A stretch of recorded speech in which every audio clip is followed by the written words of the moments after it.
Boa tarde a todos. A gente vai dar início à mesa 3 do colóquio. O primeiro a apresentar é o Carlos Pereira, com O Gozo pelo Acúmulo de Bens, uma leitura psicanalítica da teoria econômica marginalista. Então, 20 minutos de apresentação para cada um e, no final, a gente abre para o debate. Gente, bom dia, boa tarde a todos. Primeiro, eu queria agradecer aí o convite do aceite do resumo no Latifip, aqui no Latifip, né? Mais um evento de neoliberalismo. Sempre acho curioso os eventos de neoliberalismo, sempre semblante de otimismo, né? Futuro, né? O que eu vou apresentar hoje aqui, na verdade, não é um trabalho concluído, pelo contrário, é um projeto de pesquisa que eu estou tentando aí desenvolver, né, encontrar um lugar aí para poder desenvolvê-lo. Ele faz parte de um desdobramento da tese de doutorado. No doutorado, eu tentei pensar o problema da teoria do valor, né, dentro aí dos marcos da teoria clássica, dentro dos... foram mais ou menos, a partir da psicanálise, uma leitura da teoria do valor em 3 grandes campos. Na teoria clássica, econômica clássica do valor, na teoria econômica neoclássica do valor, e dentro da crítica da economia política, na economia política tradicional e da nova teoria crítica. Aí, do doutorado, várias coisas surgiram, e a partir aí dessa demanda, né, dessa discussão em torno do neoliberalismo, eu resolvi pegar essa parte do doutorado que eu discuti basicamente sobre os autores economistas neoclássicos, e tentar dar um desenvolvimento nisso. Então, assim, o que vocês vão ver aqui é uma coisa bem embrionária mesmo, tá? Assim, é inicial, né? Bom, o que são os marginalistas, né? Essa coisa das terminologias é importante um pouco para a gente se situar dentro dos campos, né? Geralmente a gente fala de neoliberal. Neoliberal é um termo que geralmente os marxistas usam, né, para tentar situar determinados autores no campo pelo qual o marxismo inclui eles. Mas se a gente for estudar e ler os textos, principalmente fora, né, nos Estados Unidos e tal, vocês vão ver outros nomes vinculados a eles, né? Aqui tem esse debate entre heterodoxos e ortodoxos, né? Isso também existe lá fora, mas menos. Vocês vão ver muito o uso do termo, né, que a gente geralmente chama de autores neoliberais. Vocês vão ver o termo de neoclássicos. Por que neoclássicos? Porque justamente é essa corrente da ciência econômica que parte da ruptura do que se convencionou chamar de revolução marginalista, né, da ciência econômica. Então, o que a gente chama de neoliberal, vou estar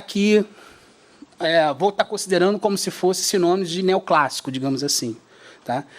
E esses autores que vão promover essa ruptura dentro da ciência econômica são os autores chamados da Revolução Marginalista. São 3, basicamente, né? O britânico Stanley Jeffers, um austríaco Karl Menger, né? O Karl Menard, dependendo da pronúncia, e o francês Léon Walras, né? Bom, são autores aí que escrevem basicamente coisas muito próximas dentro de um período muito curto, 1870. Walras, assim, escreve até um pouquinho depois, em 1874, a obra dele, 75. E eles escrevem sobre coisas muito próximas, né, a partir de perspectivas muito próximas, a tal ponto dos autores de história do pensamento econômico considerarem ele os 3 em pé de igualdade. Excetuando Walras, eu não vou comentar aqui, Walras dá um acréscimo com a teoria do equilíbrio geral, né, e o uso do cálculo diferencial. Eu não vou entrar nisso aqui.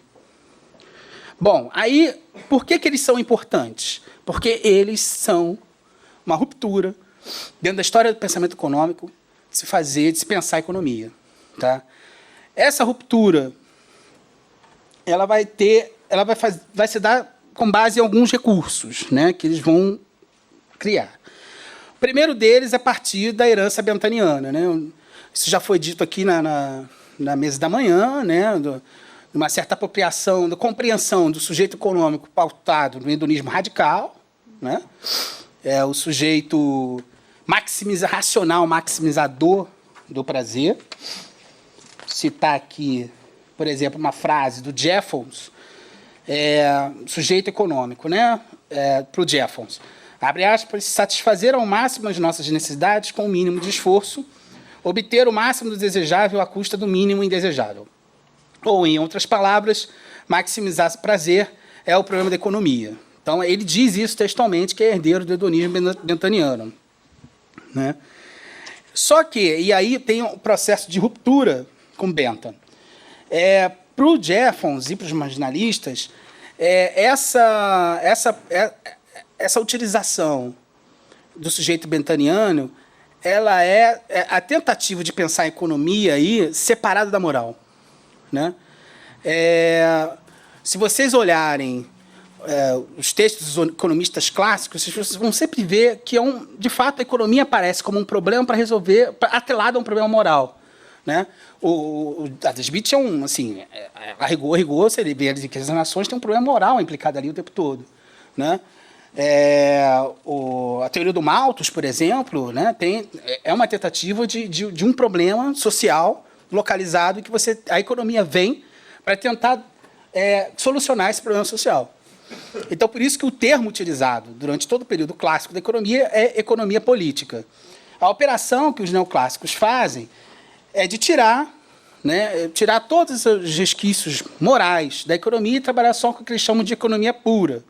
Né? Isso faz parte de uma operação de se situar dentro do período de 1870, né, do período do nascimento da ciência positivista, e essa operação permite a eles, né, uma série de possibilidades teóricas.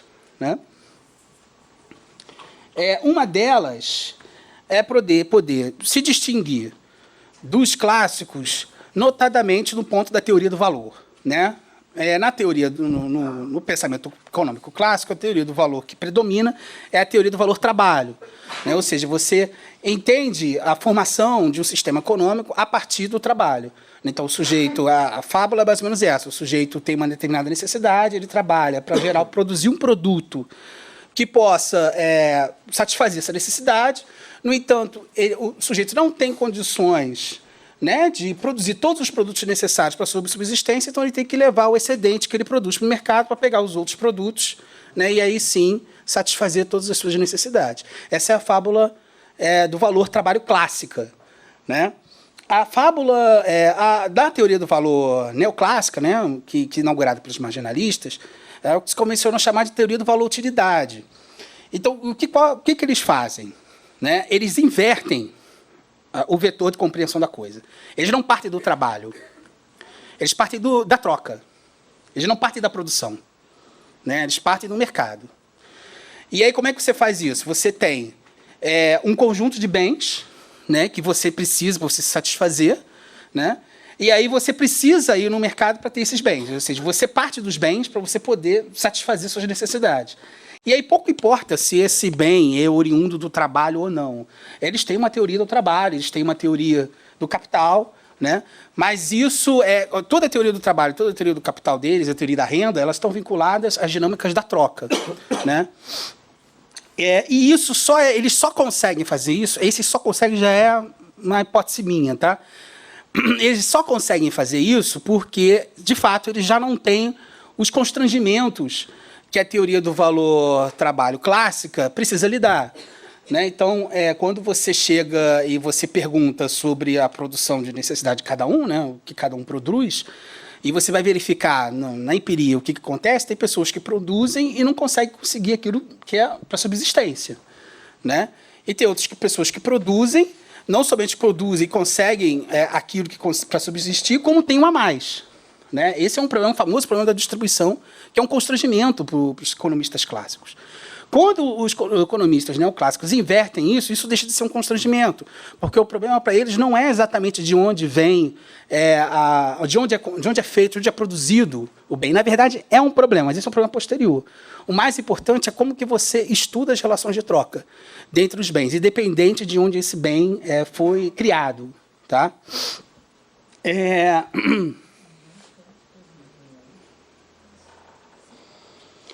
Uma frase do Mena, por exemplo, né, sobre a questão do valor. O valor é a importância que determinados bens concretos adquirem para nós, pelo fato de estarmos conscientes de que só poderemos atender às nossas necessidades na medida de que dispusermos deles. Ou seja, o problema da teoria do valor está relacionado à posse dos bens, né?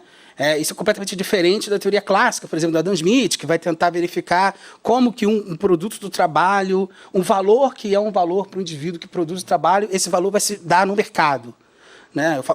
Que se convencionou chamar de círculo vicioso de Smithiano, né? Como que você produz um trabalho, um produto, né? Você gera um produto que você acredita que tem um determinado valor para o indivíduo e como que esse valor vai ganhar uma expressão social, né, a partir do preço. Os neoclássicos eles não têm esse tipo de embaraço, né? Eles não têm, porque eles se desvinculam disso e partem diretamente da troca. Uma outra frase famosa do Jeffons é: só trabalhamos para produzir com o único objetivo de consumir. Parece óbvio, mas, assim, na verdade, o que ele faz é justamente vincular, reconhecer o trabalho a partir do consumo. Ih, já tem 10 minutos. Bom, essa perspectiva permitiu os marginalistas incluir a matemática como um método fundamental de análise econômica, né? Na medida que os fatores de produção eles são correlatos, né? Independe aí de que sujeito, se o sujeito é salariado, se o sujeito vive da renda do trabalho, do capital, independe, né? A análise que se faz disso é a partir do vetor da troca. E aí a Jeffers, por exemplo, é muito importante a matemática. Ele diz: a minha teoria da economia é de caráter puramente matemático. O Mena tem uma frase que é ótima, que justamente põe a moral realmente de lado, quando ele diz: a chamada orientação ética da economia política é, assim, um postulado vago, livre de qualquer sentido mais profundo, tanto com relação aos problemas práticos, quanto com relação aos problemas teóricos da economia política, ou seja, é um pensamento confuso. Ou seja, tentando realmente se inserir dentro da prática de um positivismo típico do final do século XIX, né? Ou seja, esses conjuntos de valores que dizem as questões morais atrapalham, né, a ciência econômica, né? A tal ponto, essa é a frase clássica, tem que ser dita, né, que é repetida assim, dos marxistas da história do pensamento econômico, que do Jeffons, no Princípio da Economia Política, que ele diz: entre as alterações secundárias, devo mencionar a substituição do nome economia política pelo termo simples e conveniente de economia. Não posso deixar de pensar que seria bom desfazer-se, o mais rapidamente possível, do obsoleto nome composto e problemático de nossa ciência. Ou seja, esse é o ponto que separa a economia política e o nascimento da ciência econômica. Bom, um problema grande nisso é que uma das questões que eram centrais para os economistas clássicos, como eu já falei, que é o problema da distribuição e da distinção entre trabalhador assalariado, renda de trabalho e capital, se torna indistinto para os marginalistas, né? Eles falam que, na verdade, tanto o trabalhador assalariado quanto o rentista e o empresário do capital, né, da indústria, eles, na verdade, todos eles são trabalhadores, ao modo deles, né? A frase do Jeffons: cada trabalhador deve ser visto, assim como cada proprietário de terras e cada capitalista, como alguém que acrescenta ao estoque comum parte dos elementos constituintes e barganha pela melhor parcela do produto que as condições do mercado o permitam reivindicar com sucesso.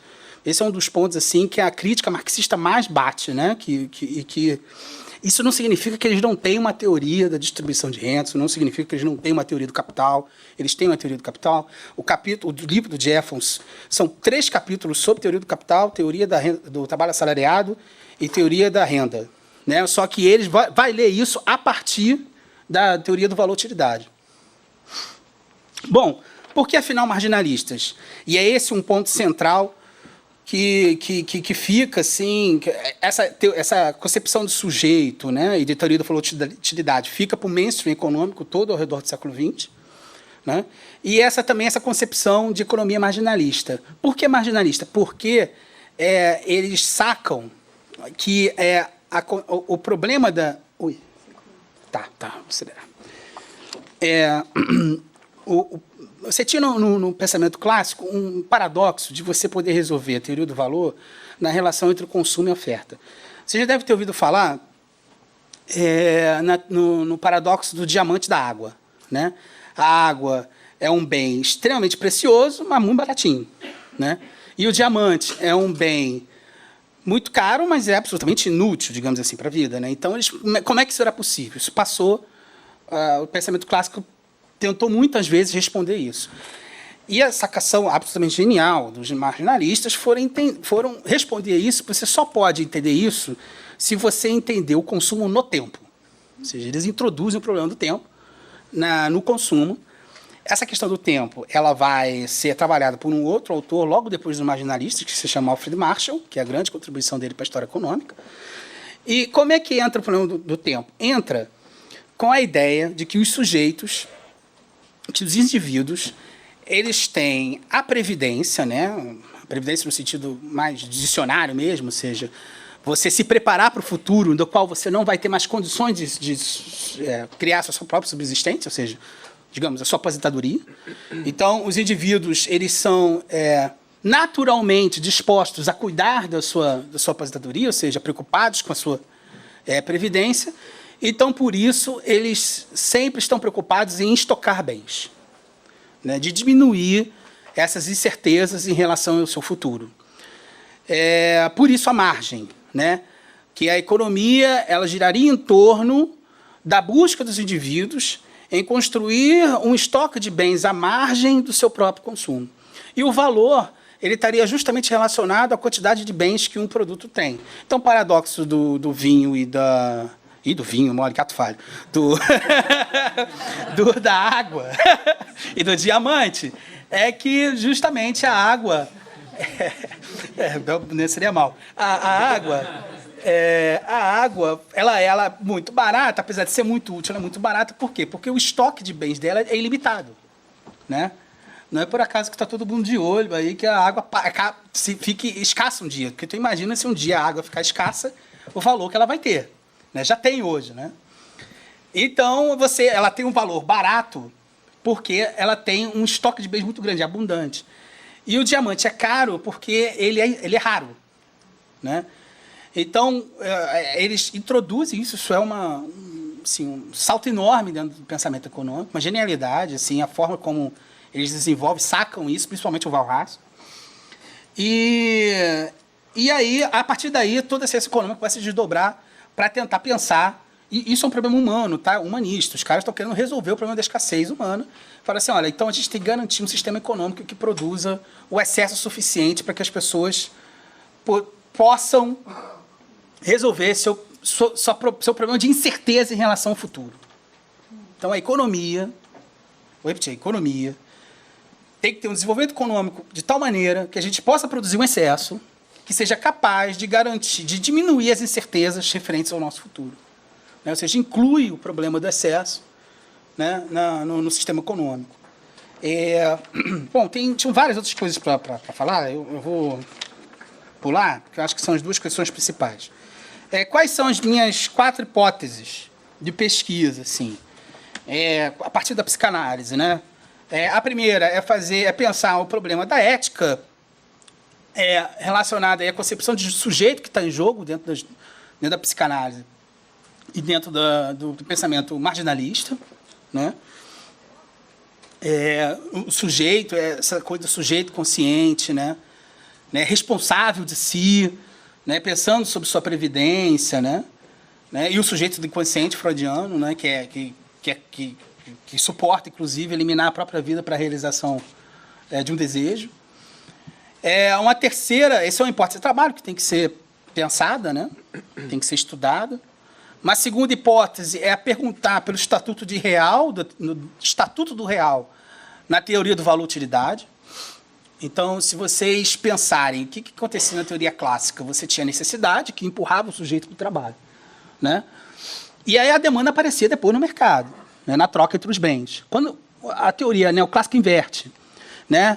Então, se a necessidade, né, digamos, é da ordem do real, e a demanda e a necessidade ela aparece, né, sob mensagem invertida do sujeito, e ela aparece ali costurando, né, essa imagem elaborada pela demanda, o que fica na teoria do valor-utilidade é que realmente parece que as trocas econômicas se estabelecem só pela demanda, né? Não há a necessidade, ela já aparece inscrita na demanda, né? Parece que é uma pergunta assim de pesquisa mesmo. Eu não sei qual é o estatuto do real, né? Porque eu consigo localizar isso bem na teoria clássica, né? Os caras não, você vai para o trabalho porque você precisa disso.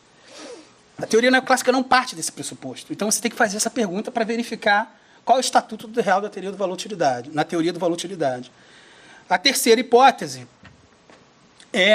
que é o que dá título, que eu tentei dar o título do trabalho, a pergunta que eu faria para um marginalista clássico, digamos assim, marginalista, né? E se a busca do sujeito, a busca da previdência, não foi exatamente por ter você conseguir o máximo de objetos para você satisfazer, para você diminuir suas incertezas no futuro. Sim, agora eu estou encerrando mesmo. Né? Mas se a busca do sujeito for justamente buscar os bens por si mesmo, independente da relação que a gente tem com a Previdência. Né? E se, ao contrário do que a gente imagina, né, você não busca os bens necessariamente porque você acredita. Você pode acumular bens. A pergunta que eu faria marginalista e se a gente pensar na hipótese de que o sujeito não necessariamente acumula para resolver o problema da Previdência, mas ele acumula porque gosta de acumular. Né? O sistema econômico permite isso, inclusive a concepção econômica deles. E a quarta hipótese, que é a hipótese mais complicada, é que a vitória, parte da vitória do neoliberalismo se deu por causa disso. Ela se deu porque ela foi uma teoria capaz, né, de dar lugar, mesmo que marginalmente, aí é engraçado porque é a margem da margem, né? Há um lugar aí, de alguma maneira, do desejo, né? Ou seja, no campo aí do gozo, no campo articulado ao gozo, no campo que não é dito, que aparece de forma nas organizações, né?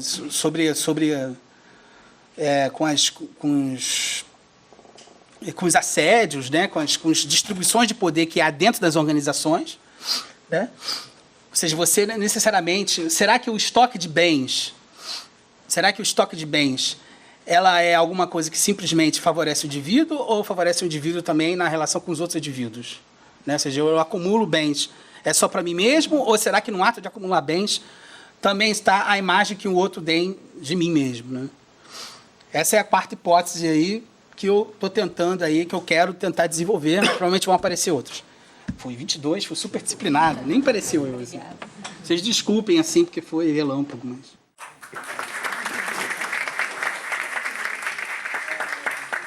Bom, primeiramente eu queria agradecer também a oportunidade de estar aqui. Que nem o Carlos, queria dizer que meu trabalho também é um trabalho bem embrionário, não é um projeto de doutorado, nem de pós-doutorado, ainda que visa concorrer ao mestrado, mas que visa também olhar sobre os processos de subjetivação que acontecem dentro das empresas, né? Falando de neoliberalismo, a gente sabe da implicação da construção dos quadros normativos da lei para a fabricação do sujeito. E normalmente a gente fala muito da CLT, não porque a CLT garante muitos direitos, mas é olhar que a CLT tem um artigo estratégico que beneficia o empresariado. Então, tentar apontar isso e outras coisas que ocorrem dentro das organizações. O dispositivo clínico que a gente usa para tentar analisar o contexto organizacional é a psicanálise implicada, que ela vai favorecer a prática da clínica do traumático, que vai funcionar de uma forma diferente da clínica do sintoma. Enquanto a clínica do sintoma tem um trabalho individual e com a tratativa das causas do sintoma, né? A clínica do traumático ela vai proceder no campo social e procurar identificar basicamente 3 coisas. Identificar os moldes de captura do sujeito pela maquinaria do poder, intervir junto com os sujeitos na sua posição de desejante no laço com o outro e oferecer modalidades de resistência ao processo de alienação social. As intervenções que fundamentaram as bases dessa prática clínica, elas começaram com populações que estão em extrema situação de desamparo econômico, social e discursivo. E elas vão manifestar a violência na sua forma mais expressiva possível. A gente está falando aqui dos adolescentes que cumprem medida socioeducativa em meio aberto, imigrantes, movimentos sem terra, que vão manifestar a violência na sua forma mais expressiva, com a face mais perceptível do conflito social e político dentro do sistema capitalista. E aí, a partir desse trabalho, que é o trabalho de livre docência da Miriam, do Laboratório de Psicanálise e Sociedade, foi possível teorizar sobre o laço social. Então, eu vou trazer uma citação da livre docência dela aqui, para ajudar o pensamento dentro das organizações. No cenário obscuro das lutas de classe, o sofrimento e seus efeitos são administrados politicamente, com incidência sobre o narcisismo, as identificações, o luto e os afetos, tais como o amor, o ódio, a ignorância e a culpa. E isso vai acontecer de uma forma, que no laço social o sujeito vai ser convocado violentamente ao gozo, seja na forma de consumo e lucro, seja na forma de sofrimento, por um discurso social e político travestido de discurso do outro, que incita a fantasia e intensifica a alienação do sujeito, tornando frágil o próprio desejo. Então, mesmo que essa teorização venha com uma população que está em situação de desamparo extremo, ela está falando de algo que é um pouco mais abrangente, que a gente vai ver também dentro do cerne das propriedades privadas de produção de bens de consumo. E para a gente fazer esse link, eu vou trazer aqui uma definição do capitalismo pela perspectiva do Hunt, que ele traz na história do pensamento econômico, numa perspectiva crítica, que ele vai definir o sistema capitalista por 3 características institucionais. A primeira é compreender um modo de produção particular de produção de produtos no mercado. E vale ressaltar que essa forma de produção ela vai acontecer historicamente, e aqui a gente engloba as escolas de administração científica para constituir esse modo de produção. O Taylorismo, o Fordismo, o Toyotismo e as suas nuances que vão acontecendo na contemporaneidade. A segunda característica que ele vai trazer é que o capitalismo ele detém uma condição material legítima na sociedade, que vai restringir a apenas algumas pessoas o direito de determinação sobre sobre o uso da infraestrutura disponível, que é a propriedade privada, o que vai implicar diretamente na terceira característica do sistema capitalista, que é a apropriação das forças de trabalho, dispostas em mercados. Esses mercados vão ser chamados de excedente social. Vale ressaltar que quando vai ter a apropriação da força de trabalho, essa apropriação não ocorre de forma unilateral, ela vai acontecer numa relação de dependência com o desejo da pessoa de ser dominado, mesmo que esse desejo seja de forma consciente. E, além disso, o sujeito que vai trabalhar, ele vai receber um salário, esse salário vai dar para ele uma posição na sociedade e a possibilidade de trocar esse produto, esse salário, esse dinheiro, por outros produtos no mercado. E aqui a gente começa a olhar as nuances entre uma população que está nas bordas desse excedente social, que são as populações que fundaram a modalidade da clínica do traumático, e os profissionais que atuam dentro do mundo corporativo. Primeira diferença essencial é que quem está no mundo corporativo opera a infraestrutura. Eles estão lá trabalhando pela operação e desenvolvimento da infraestrutura. E as outras diferenças que vão aparecer é em relação ao desamparo.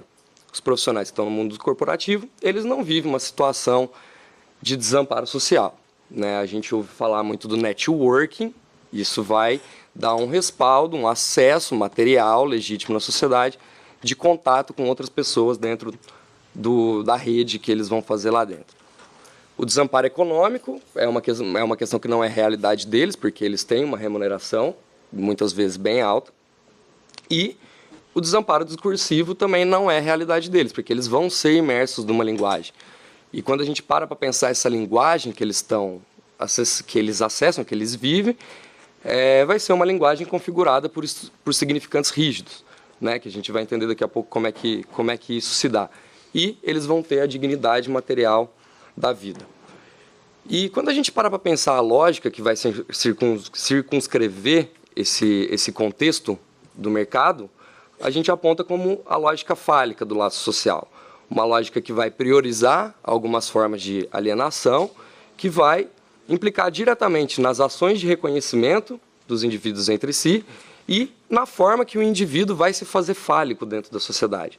Seja por via da sua estruturação como aquele cara que faz, que realiza, que executa, o ser potente, ou aquele que é o objeto, que se submete ao outro.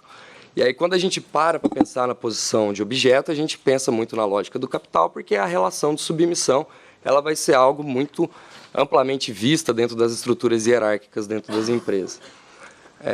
Quando a gente pensa na submissão, os laços sociais eles vão ser estruturados de forma vertical. Quando os laços sociais são estruturados de forma vertical, a gente passa a olhar os ideais em sua forma horizontalizada, que eles vão se manifestar de uma forma padronizada, como se fosse um equivalente geral. Então, aquilo que se tem como ideal de trabalho, de aposentadoria, sucesso, no caso do neoliberalismo, bem-estar, isso vai ser apresentado de uma forma horizontalizada, com pouco espaço para o que há de singular em relação a essas questões. Nesse cenário de horizontalização dos ideais, uma tecnologia de administração do desejo, que é muito importante para a legitimação disso na sociedade, é a publicidade e a propaganda. Mas a gente pode apresentar também as áreas de recursos humanos como uma forma de tecnologia de administração do desejo, já que ela vai definir os critérios e a forma como essa submissão deve acontecer, dentre outros fatores. Principalmente quando a gente para pensar até no porquê, no propósito da criação das áreas de recursos humanos dentro das empresas desde 1927. Eu vou pegar uma citação literal aqui de um livro de gestão de pessoas, que é amplamente discutido dentro da administração científica para teorizar sobre isso. Então, a Escola de Relações Humanas dentro das empresas, elas entraram nas empresas para manejo dos fatores sociais e psicológicos dentro das organizações, com o propósito de refinamento da ideologia de harmonização da relação entre capital e trabalho. E aí, se a gente para pensar pelo Zizek que a construção da fantasia ideológica ela necessita de uma realidade externa ritualística para formar e constituir uma dimensão inconsciente do sujeito, a gente pode parar para pensar que as práticas de recursos humanos elas vão ajudar a constituir esse ritual que o sujeito vai se inserir e moldar a sua subjetividade, enfim.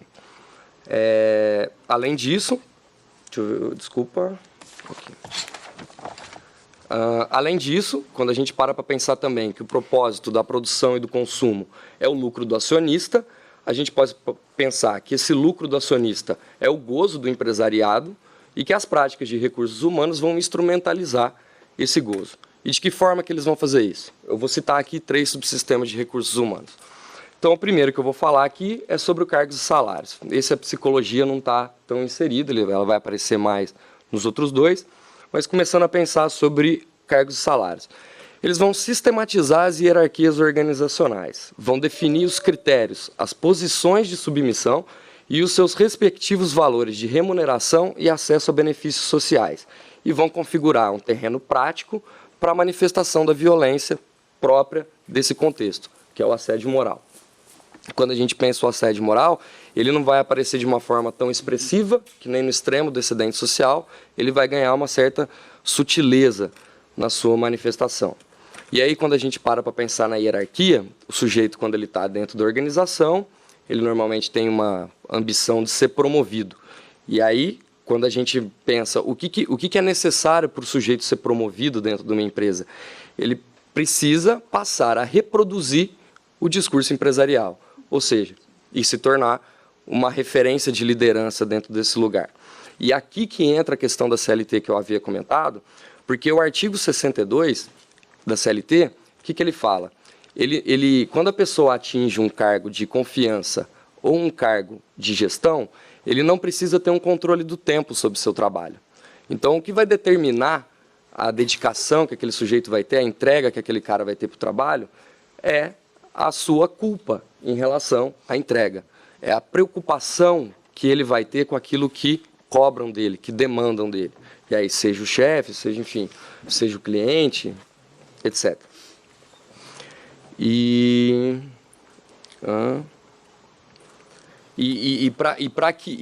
pensando que para a empresa é um desperdício você botar um cara que não vai conseguir subir essa trilha hierárquica, é necessário que outra área de recursos humanos tenha uma eficiência para que aumente as chances desse cara conseguir incorporar o valor, o discurso empresarial e reproduzir ele futuramente, que vão ser as áreas de recrutamento e seleção. E aqui a psicologia ela é extremamente, utilizada na aplicação de testes e instrumentos psicológicos. E quando eu falo psicologia, eu não estou falando só dos profissionais formados em psicologia, porque hoje em dia você tem um mercado, que é um absurdo, que você faz uma formação em aquilo que o Bruno falou de manhã sobre introversão, extroversão. Você tem testes, instrumentos que moldam o perfil psicológico da pessoa com base se você é introvertido, extrovertido. Isso tem um alto custo. E você não precisa ser um psicólogo para falar, para tratar desse conteúdo. Pode ser qualquer cara que tenha uma grana para pagar o curso de 3 dias. Entendeu? Isso entra depois, mas o coaching usa disso como uma ferramenta instrumental para o processo de subjetivação do indivíduo. Então, enfim, as áreas de recrutamento e seleção, elas têm uma implicação muito grande dentro das ações empresariais dentro do período de crise, que todo mundo aqui já deve ter ouvido falar de ações de demissão voluntária, e também naquilo que é chamado de processo de renovação do quadro geracional da empresa, que são os programas de estágios e trainees. Esses programas eles ocorrem em processos seletivos massificados que vão acontecer, vão proceder numa relação de interdependência com o terceiro subsistema de recursos humanos que eu vou trazer aqui, que é o de treinamento e desenvolvimento. Então, o subsistema de treinamento e desenvolvimento, ele tem basicamente a função de capacitar os sujeitos para torná-los mais eficientes, eficazes naquilo que eles fazem e que eles podem vir a fazer. Então, dentro das empresas vão ser criadas universidades corporativas, centros educacionais de cursos presenciais, e-learning, todos eles de conteúdo fundados em razão instrumental, tanto sobre aspectos técnicos quanto o que é componente humano. Então, é curioso a gente falar, por exemplo, um exemplo, treinamento de autoconhecimento. Né? A gente estava falando da introversão, da extroversão que você falou, que é apresentado como um objeto fetiche, né? Que eu achei legal esse termo até para falar, porque isso tem um mercado disso. Né? Não é simplesmente uma coisa que acontece, é um mercado que gira muita grana. E, às vezes, a gente investe em fazer análise para resolver uma determinada questão, a gente fica anos para conseguir ter algum passo, a empresa resolve isso numa carga de 8 horas. Tipo, numa carga horária de 8 horas, ela te dá um treinamento de autoconhecimento, que você vai saber se você é introvertido, extrovertido, é a melhor forma que você vai se comunicar com os outros, né, para exercer sua liderança, ou, se você for um líder, extrair motivação daquele que você precisa, que traga resultados para você apresentar para a sua chefia. 5 minutos, beleza. Então, aí, além desse que o Bruno falou que é interessante da questão da introversão e da extroversão, que é instrumentalizada, eu queria trazer outros 3 aspectos aqui, que é muito disseminado nas empresas também, como literaturas complementares, ou literaturas básicas, ou práticas de profissionais que apoiam os outros no desenvolvimento deles dentro das organizações. Autoajuda, coaching e programação neurolinguística. Se a gente se funda pela ética da psicanálise, a ética do desejo, a ética que preza pela singularidade, é necessário a gente ter um posicionamento a respeito das práticas que são desenvolvidas no laço social nesse segmento, porque todas essas práticas vão se fundar em pressupostos. E todos os pressupostos que atribuem uma realidade, uma certeza sobre o que é a vida, sobre a melhor forma que eu vou ser eficiente em relação a mim e ao outro, o que esmaga qualquer possibilidade da experiência singular no contato com o outro.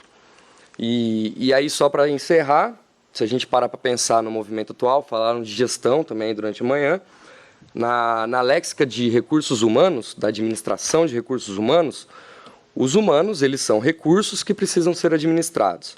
Hoje em dia, principalmente a partir de 1990, começou a falar-se muito sobre gestão de pessoas, que consiste principalmente em não nomear mais o recurso humano desse jeito. A gente começa a falar sobre talento, capital intelectual. Essa mudança de significante, ela tem uma função. E a função dela não é mais colocar o colaborador como um colaborador ou um funcionário de uma organização, mas é colocar eles como fornecedores de conhecimentos, habilidades e atitudes. Então, nessa dinâmica neoliberal, onde a educação, a imprensa, é montado todo um quadro normativo dentro da sociedade para construir, para favorecer a fabricação de um sujeito, é construída uma ordem social, antropológica e psicológica específica no mundo, que tem uma finalidade bem clara, que é a desproletarização das forças de trabalho. E, além disso, é construir o trabalhador ideal. Se a gente fala que no toyotismo, no fordismo, o trabalhador ideal é o especialista, com o espírito toyotista na sociedade, a questão da adaptação, o medo, toda essa questão que surge frente ao mercado, a figura do trabalhador ideal hoje pode ser considerado o empreendedor. Então não é à toa que a gente vê até disciplinas criadas nas universidades sobre empreendedorismo, né? Que é justamente esse trabalhador ideal, que é a sua característica fundamental. Vai ser autocontrolado e ativo, sem substância, que nem falaram de manhã, e prático para poder encontrar oportunidades de lucro na sociedade, no capitalismo concorrencial. No mundo concorrencial do capitalismo, o sujeito é convocado constantemente à adaptação e ao medo de ser engolido do mercado. Nisso, vão surgindo diversas problemáticas de sobreposição, dos registros de Novo-Romiano, enfim, que vão trazer manifestações de inibição, sintoma e angústia, e novas manifestações que diferente do tempo que o Freud fundou a clínica convencional. É isso. Bom, boa tarde. Eu também estou muito contente de falar aqui hoje, quero agradecer a oportunidade e estou muito contente também de ouvir essas pesquisas, né? Eu pensei em dar algum indício de onde eu venho, né? Eu sou formada em psicologia e atualmente eu sou professora na pós-graduação em ciências da linguagem. E eu digo isso porque um pouco esse meu trabalho é uma pesquisa que eu apresento, é uma parte da pesquisa, é uma parte da pesquisa que eu comecei há pouco tempo, então são reflexões, eu trago mais aqueles materiais sobre os quais eu pretendo me debruçar. Só que ela começa um pouco na minha iniciação científica, em que eu trabalhava num laboratório de psicofísica. E eu não sei se você participou dos meus experimentos, Clarice. E a gente tinha que pedir para que os sujeitos, né, que não é esse sujeito que o pessoal tem dito aqui, que eles estimassem uma distância que seria a metade, né? E todos eles subestimavam, todos eles. Aqueles que não subestimavam, a gente tirava, né? Porque você faz isso com aquele que desvia demais. E aí a gente comprovou estatisticamente que errar é humano, né? E eu digo isso porque porque minha pesquisa fala um pouco disso, de como é a percepção, o corpo, e aí mais para frente eu vou voltar para esses outros momentos em que eu tentei trabalhar com a falha no corpo, ou a falha no funcionamento, na estrutura ou no funcionamento do corpo. Tá? E aí eu vou passar aqui a um texto que não é muito longo, mas eu vou ler. Bom, o importante papel das ciências biológicas na construção dos saberes sobre o corpo não é uma novidade. No entanto, este trabalho busca compreender as particularidades do conhecimento científico que se coaduna a campos capazes de oferecer outras matrizes de compreensão sobre a estrutura e funcionamento do corpo, porque aí eu não vou ficar só nas ciências biológicas. Mais especificamente, como verão, estes campos são a tecnologia e o mercado. As ciências biológicas talvez ocupem um lugar privilegiado na construção de conhecimento sobre o corpo, dado o efeito de realidade que produzem, né? Os corpos são empiricamente observáveis, né? Nesse sentido, seria preciso considerar o papel privilegiado da imagem na produção dos saberes científicos e na sociedade atual de modo geral. E a implicação que as representações gráficas massivamente presentes nessa ciência tem no efeito de inteligibilidade do referente, que aqui é o corpo, né? Como que essas imagens fazem com que esse corpo seja inteligível, né? Que a gente compreenda. E aí, eu até cito a Bruce aqui, com o progresso da ciência, o organismo, porque a ciência se refere ao organismo, se converte em objetos cortados, separados, capazes de serem trocados. No entanto, seria preciso considerar o caráter histórico da construção dessas imagens, né? Agora eu até lembrei da fala da manhã. De acordo com Laqueur, por exemplo, as ilustrações anatômicas são representações de conhecimentos específicos do corpo e de seu lugar na criação, e não só de um estado particular do conhecimento sobre as estruturas, né? E aí ele vai mostrando isso por várias imagens gráficas ao longo do tempo de uma mesma parte de um corpo. Entretanto, o recobrimento entre os campos pensamento, linguagem e mundo encontra-se terreno fértil nas ciências biológicas, na medida em que estas produzem uma série de métodos de apreensão do real. Eu coloco real entre aspas. Diversas tecnologias se apoiam na possibilidade de dividir os corpos em camadas visíveis. A gente tem raio-x, a gente tem ressonância, né? E de sua descrição. De acordo... A aliança dessa possibilidade inaugurada pelas ciências médicas e biológicas com a lógica do mercado, possibilita considerar que transplantes, próteses, procedimentos cirúrgicos apontam para a possibilidade de que o corpo seja tomado como um objeto customizável, né, que essa é um pouco a ideia que eu pretendo trabalhar.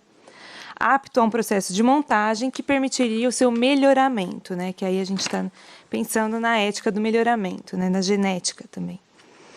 Em todo caso, pensar o corpo a partir das diferentes formas pelas quais ele é historicamente significado pressupõe que não se o trate como corpo biológico, natural, segmentável, controlável e transparente, como pressupõem essas ciências biológicas, mas sim de um corpo marcado por uma opacidade, colonizada a cada momento por um certo arranjo simbólico. Ou seja, significa pensar em discursos e práticas que forjam sentido sobre o corpo e que não são indiferentes ao funcionamento da sociedade. Em trabalhos anteriores, eu busquei compreender o corpo a partir da lógica da cirurgia plástica, né? Eu tomo até aquele programa A Wanna Famous Face, né? Que a pessoa quer ser a Britney Spears, então ela faz uma série de cirurgias plásticas. Os implantes de plug and play, né? Dispositivos que a pessoa consegue, o cérebro consegue entender o funcionamento daquele dispositivo, né, aí funcionando mesmo como um hardware super inteligente, né, e deficiência também. Hoje, o foco que busco dar nesse trabalho é dado aos discursos sobre a formação do corpo, o discurso sobre a genética humana e sobre a falibilidade do corpo e dos órgãos. Para tanto, eu trago alguns materiais que permitem observar um certo funcionamento discursivo, no qual o corpo é significado como falho e limitado. E aí eu trago a fala de um neurocientista, o David Eagleman, que ele diz, né? Nossa experiência é limitada pela nossa biologia. Ou ainda, um corpo passível de melhoramento por meio da edição do genoma humano. Né? Que aí, tem uma super interessante, né? Não é o melhor das referências, né? Mas ela escreve: como fazer um bebê perfeito, imunidade a doenças como câncer, maior resistência à obesidade, seleção de características estéticas. Tudo isso já pode ou logo poderá ser programado antes do início da gravidez. Conheço o admirável e lindinho futuro dos bebês. Né? Buscando compreender como essas formulações se tornam possíveis, né, porque mais do que entender como isso vai acontecer, ou se isso vai acontecer, é como que isso é aventado, né, como isso é possível de ser pensado. Eu retomo Freud, em 1930, no Mal-Estar da Civilização, que cita a decadência do corpo como uma das fontes de mal-estar. Na história da humanidade, diversos recursos teriam sido forjados na busca da domesticação dessa fonte. Se Freud, por um lado, previu a possibilidade do aperfeiçoamento do corpo por meio da apensa de uma série de próteses que possibilitariam ao homem viver a sua fantasia de um Deus protético, né? Ele chama isso de Deus protético. Por outro, ele não poderia prever a atual combinação entre tecnologia, ciência e mercado na busca da identificação do corpo ao ideal da perfeição, né? Porque aí é mesmo de uma identificação que eu pretendo tratar. A La Fontaine localiza a possibilidade da manipulação genética frente às rupturas da fronteira entre o homem, a máquina e o animal, iniciadas por Wiener, né, o fundador da cibernética. A aproximação da biologia à cibernética permite que se inaugure uma ciência que se dedicaria à programação, planejamento, projeção genética do homem, né, que é a engenharia genética. Aqui, os significantes dos dois campos se fundem e se modificam mutuamente, né, tanto engenharia quanto genética, inaugurando um modo de subjetivação específico, né? Pelo menos essa é a minha hipótese. A escolha dos caracteres físicos passa a não ser mais uma possibilidade, mas um imperativo, inclusive fazendo com que as discussões sobre o tema do melhoramento genético se destaquem na intersecção nem sempre visível entre a ciência e a moral. E aí eu cito uma fala do Sandel, né? O Michael Sandel. Afinal, que tipo de pai é esse que deixa para o acaso as características do filho? Né?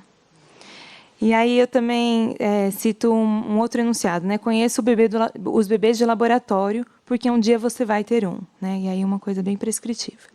Se alinha essa obrigação moral dos pais em modificar geneticamente temperamento, memória, senso de humor, otimismo dos seus filhos para que eles tenham uma vida melhor. Né? E aí eu trago até um filósofo e bioeticista, o Savulescu, né?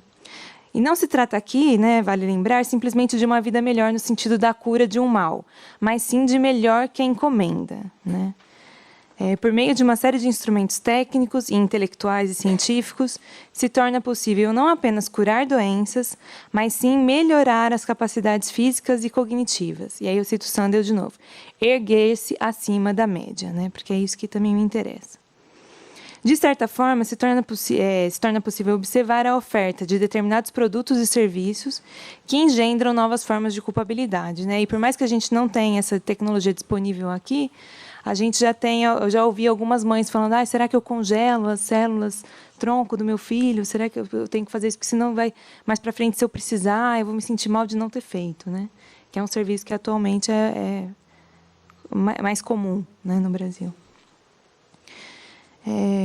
Em outro momento, eu pretendo pensar sobre isso no ponto de vista do objeto fantasmático que essa criança tende a encarnar, né? Um ideal que visa a recuperação de um gozo perdido ao falar dos pais, né? Como é que essa criança, qual que é a implicação de uma criança, né? Ter todas essas programações, né? Se já não basta o ideal dos pais, a gente ainda programa geneticamente os filhos, né? Por ora, é necessário retomar as coordenadas da racionalidade, né? E aí o Dardot e Laval, né? Que tende a organizar e estruturar não apenas a ação dos governantes, mas a própria conduta dos governados, qualificada como neoliberal. Também para Sorré, estaríamos diante de profundas mudanças que afetam a natureza do laço social. Mudança que dizem respeito tanto à sua natureza, à estrutura, né, do laço, mercado, sociedade de consumo, quanto ao tipo de saber valorizado, a tecnociência ou desqualificado as ontologias e as ideologias que resultam daí, que é o cientificismo, né? Além desses, Lebrun, Melman, Dufour sinalizam essa ruptura ou queda dos modelos tradicionais de identificação pautados na família, Estado-nação, no sangue, etc.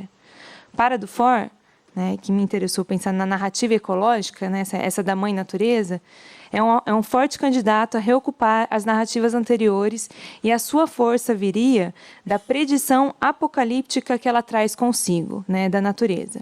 No entanto, não é bem dessa lógica apocalíptica que parece tratar a engenharia genética, mas, ao contrário, a retomada das rédeas por parte do homem, atualizando o modelo da subjetividade empresarial pautado nessa lógica da otimização, né? Você vai otimizar os corpos. Aqui vale considerar ainda o que Dardot e Laval colocam, né? O neoliberalismo não destrói apenas regras, instituições e direitos, ele também produz certos tipos de relações sociais, certas maneiras de viver e certa subjetividade, né? Porque isso implica também numa relação, algo na relação com o outro. Então, não se trata, então, de uma simples suspensão da lógica de identificação entre os sujeitos, mas de novos arrimos. Surge, então, uma hipótese. Essa ruptura dos laços, até então promovidos a partir desse grande outro ao qual os sujeitos poderiam se identificar, esse grande outro fiador do conhecimento sobre o sujeito, seria aquilo que autorizaria a pensar no corpo como um último refúgio do eu. E aí eu trago a Kell, né, que escreve. A possibilidade de inventar o corpo ideal, com a ajuda de técnicos e químicos do ramo, confunde-se com a construção de um destino, de um nome, uma obra. O traço do corpo se confunde com o traço do destino na cultura do corpo, ou seja, o corpo como um dos últimos espaços simbólicos no qual os modos de subjetivação são encenados a partir de uma série de novos protocolos, né? Saber fazer com esse corpo. O Ortega ainda escreve assim, né? Não podendo mudar o mundo, tentamos mudar o corpo, o único espaço que restou à utopia, à criação. E aí eu passo à Declaração Universal sobre o Genoma e os Direitos Humanos, que foi adotada na Conferência Geral da Unesco em 97, né, que ela diz: o genoma humano subentende a unidade fundamental de todos os membros da família humana, bem como o reconhecimento de sua dignidade intrínseca e de sua diversidade. Em um sentido simbólico, é o patrimônio da humanidade. Aqui, genoma torna visível uma identidade. Como a imagem refletida no espelho, ela promove uma imagem ortopédica para a humanidade, né? A partir dali, a gente se reconhece como um. É o elo, o vetor da possibilidade de identificação entre os homens. Assim, o genoma humano passa a ser significado como uma espécie de matriz simbólica, a partir da qual o sujeito se formula enquanto uma identidade e a partir da qual se torna possível uma estabilização de sentido sobre subjetividade. O que me interessa nessa relação identificatória e, consequentemente, no modelo de subjetividade, e que é aquilo que eu destaco hoje, é a possibilidade da apreensão direta, da manipulação, da edição, da formatação dessa matriz pela engenharia genética. A partir desse discurso, uma relação sinonímica se estabelece, né? Aquela entre o DNA e o texto. Os dois se encontram equiparados na ampla substituição possível que se instala entre os termos genoma e texto. Ambos podem ser editados, ambos são projetados, são formulados. Equivalência que pode ser observada, por exemplo, na declaração presente na publicação da Companhia Independente de Meios de Comunicação do Instituto de Tecnologia de Massachusetts. Quase. Cientistas estão desenvolvendo maneiras de editar o DNA das crianças de amanhã. Né? Editar, que me interessa, né, que eu destaco. Ou ainda, por exemplo, no diagnóstico pré-implantacional, ele permite escanear, né, que também é outra, o DNA de embriões com poucos dias de vida, retirando uma célula deles, possibilitando, por um lado, a realização da previsão sobre como será o bebê, e, por outro lado, a manipulação do material genético para fins de modificação, eu coloco entre aspas, do produto final. O DNA, como mensagem, é transparente e inteligível, né? Ele não é equívoco. Né? O caráter equívoco da linguagem é apagado, inaugurando a possibilidade de múltiplas combinações e soluções por meio dessa edição. E aí surgem os baby designers. Como... Sim. E aí o Sandel pergunta também, né, qual é, afinal, a diferença moral entre projetar crianças, segundo um propósito eugênico explícito, e projetar crianças segundo os ditames do mercado? Não importa se o objetivo é aprimorar o plasma germinal da humanidade ou atender a preferências de consumo. Ambas as práticas são eugenistas, no sentido de que as duas transformam crianças em produtos deliberadamente selecionados. Fecha aspas. O que me causa interesse é precisamente essa aproximação entre projeção de criança e mercado. Né? Aproximação entre um bebê e um bem de consumo.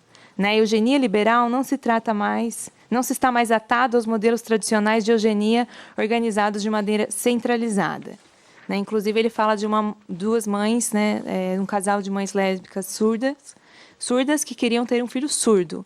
Né? Então, não se trata mais... E elas conseguem. Né? Então, não é mais organizado de uma maneira tão centralizada, né? A gosto do freguês. Inclusive, tem uma empresa americana que faz clone de animais de estimação, né? Gato, cachorro. Por $20 mil, você tem o seu cachorro. E caso você não esteja satisfeito, você devolve, eles devolvem o dinheiro e não fazem perguntas. Né? Então, essa do satisfação garantida, o seu dinheiro de volta, parece que acompanha muito bem essa lógica. Né? Então, nela, haveria uma neutralidade do Estado. Né, a neutralidade entre aspas. Nesse ponto, estamos diante de uma ideia de um mercado que se identifica como uma realidade natural. A ciência cumpriria, nessa conjuntura, um importante serviço a princípio do anti-intervencionismo. Finalmente livre e autônomo, eu coloco finalmente entre aspas, inclusive de seu destino genético. O sujeito se produz e se relaciona a sentidos de onipotência, inovação, invenção, customização, personalização, né, que a gente vê tanto nos aplicativos, né? Decalcados do mercado, aliado à ciência e à tecnologia, em especial esse discurso cibernético da governança e do controle. Essa subjetividade se pauta, portanto, no sentido de um corpo que pode ser editado e manipulado e que obedece a esse decalque do funcionamento mercadológico, nos quais os caracteres podem ser adquiridos, consumidos via certos procedimentos de edição.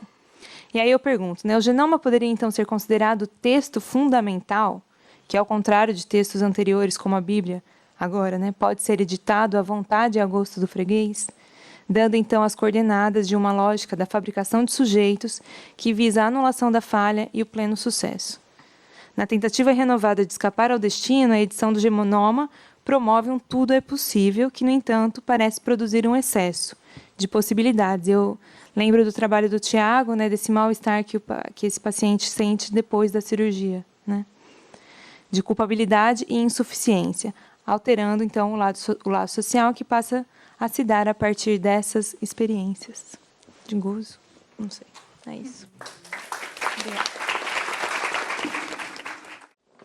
Bom, boa tarde. Queria agradecer a presença de todos, primeiramente. Acho que falo enquanto membro do laboratório, esse colóquio é um momento muito importante para nós, de, enfim, de troca, de debate. E agradecer especialmente ao Mário e ao Hugo, que organizaram o colóquio. Esse trabalho que eu quero apresentar para vocês, acho que segue um pouco a ideia da mesa, é um trabalho embrionário também, resultante, em parte, do trabalho que a gente vem realizando em um dos subgrupos do LATESFIP, que é o subgrupo sobre a matriz psicológica do pensamento neoliberal, e no qual a gente se deparou com uma questão, enfim, que a gente não esperava muito, mas que é que um dos autores que a gente começou a ler, primeiramente só para criticar, que é o Hayek, ele se mostrou um autor muito mais interessante do que a gente imaginava, né? E para dar, enfim, a gente começou a se aprofundar um pouco nesse autor, mas de uma maneira um pouco ambígua, porque, e aqui eu falo especificamente no campo da epistemologia, né, embora ele traga algumas questões muito interessantes, a solução que ele dá nos parece um pouco ingênua. Ele aposta mesmo no campo da epistemologia, ele faz uma aposta um pouco inexplicável no livre mercado, como se existisse um livre mercado de ideias ou alguma coisa do gênero.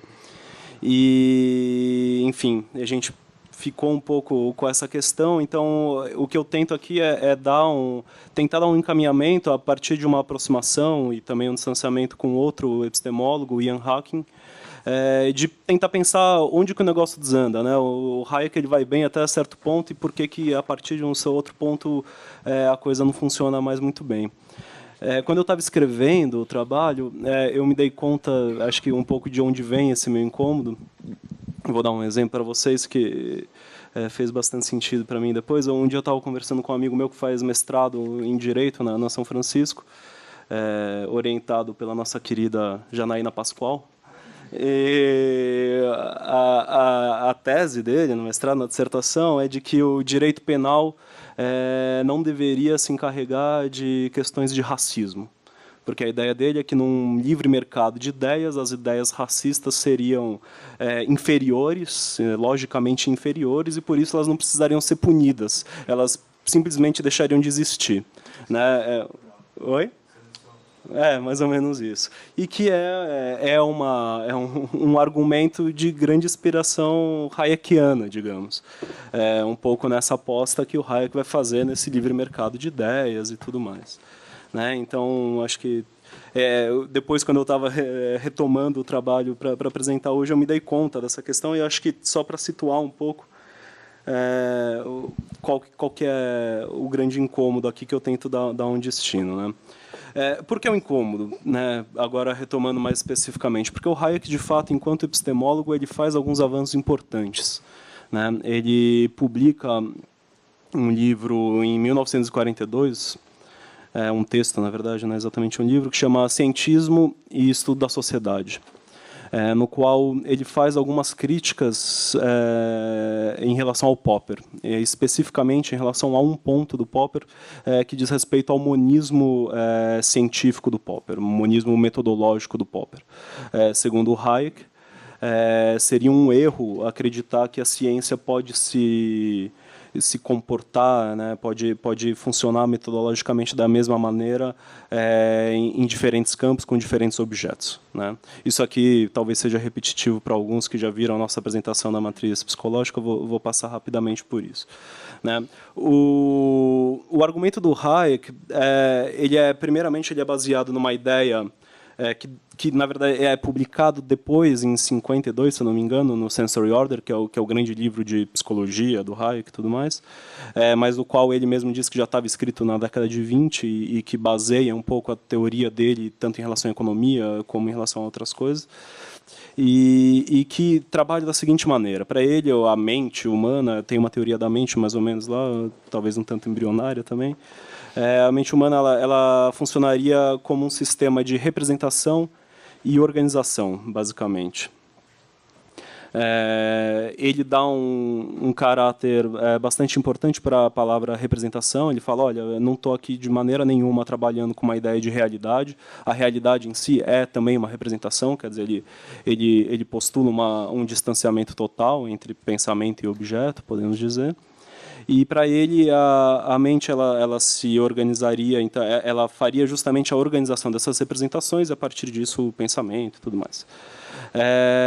E só que aí ele coloca um ponto, ele coloca uma questão lógica que ele fala, aí a gente encontra um limite do conhecimento que pode ser produzido, inclusive sobre a própria mente humana, porque nenhuma estrutura pode conhecer uma outra estrutura que seja tão complexa ou mais do que ela mesma. A gente só consegue produzir um conhecimento sobre estruturas menos complexas daquela que a gente está usando para conhecer. Então, nesse sentido, ele coloca um limite e, a partir daí, ele vai colocar digamos, um mandamento da obra dele, que vai ser retomada e com muita força nas obras de economia dele, que é falar, olha, a gente não tem como planificar a economia, esse era um debate muito importante para ele, principalmente nos anos 40, 50, porque a gente não tem como produzir um conhecimento suficientemente preciso para dar conta das relações econômicas ou das relações sociais, ou seja lá o que for. Já que isso não é possível, livre mercado. De novo, a gente tem essa aposta que me parece um pouco ingênua. Em relação à epistemologia, e essa crítica que ele faz ao Popper, então, ele vai elencar basicamente 3 pontos, porque ele propõe, primeiramente, uma separação entre aquilo que ele vai falar que são os fenômenos de regularidade simples, que seriam fenômenos dos quais a ciência, digamos, tradicional daria conta, como a física, a química, enfim, e os fenômenos de regularidades complexas, que aí entraria o direito, a sociologia, a economia, enfim. E para ele essa distinção seria importante porque nos fenômenos de regularidades complexas existiriam 3 pontos que complexificariam demais para que se esperasse o mesmo comportamento do ponto de vista científico. O primeiro é o que ele chama de um excesso de condições de partida. Quando nós vamos tentar estudar um fenômeno de regularidade complexa, existem variáveis demais para se dar conta. Então, a gente sempre corre o risco de não ver, simplesmente, ou não representar com sucesso algumas variáveis que são importantes. O segundo ponto que ele levanta seria justamente de a gente não conseguir traduzir todas as variáveis que estão presentes em constantes numéricas, para fazer equações. Isso aqui é um ponto no qual eu não vou entrar, mas é uma crítica que ele faz à matematização da economia depois, enfim, algo que é importante, mas não vai caber hoje. E o terceiro ponto, e que é um ponto muito interessante, me parece, do pensamento dele, é uma crítica que ele faz ao uso da estatística no pensamento desses fenômenos de regularidades complexas. Ele fala, olha, a estatística, do modo como ela tem sido usada hoje em dia, ela é algo absolutamente inócuo, justamente porque ela não oferece nenhum tipo de explicação causal. Aqui eu cito ele nesse texto de 64, não, é outro texto, 64, o original de 42.